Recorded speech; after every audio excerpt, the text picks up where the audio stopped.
We're really excited to be part of the launch for the new track bike for the 2024 Paris Olympics. As the additive manufacturing partner to British Cycling, we work together to design and manufacture high-performance components for the bike, tailored to the riders.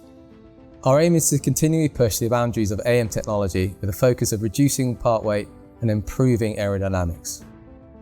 Working with Renishaw, we've created a 3D printed crank which is printed in two parts, where the bottom bracket is a part of the non-drive side. So we're really excited about the mechanical function of the crank as well as the aerodynamics that have been optimised in the wind tunnel and on track. Using 3D printing, it's not a secret. It allows you to create parts quickly. It allows you to change small details with the parts. It allows you to customise. It allows you to create parts in different materials. The engineers at Renishaw are experts in doing the design for manufacture and creating lightweight, strong parts. Things like the seat posts and the cranks, these are things that we haven't done before. So kind of seeing how they push the boundaries, and we're really confident that we're going to get some good gains out of the bike.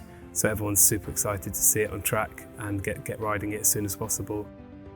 I think when you've got teams that share the same passion for technology, for quality, and ultimately for innovation, then it's really easy to see why the partnership between Renishaw and British Cycling has been so successful so far.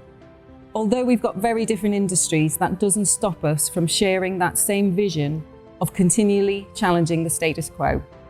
For us, it's a real honour to work with any elite sport competing at such a high level.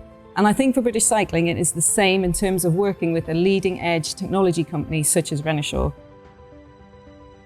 I think we're really only picking at the edges of what 3D printing can do for sport, and I'm really excited for what the future holds.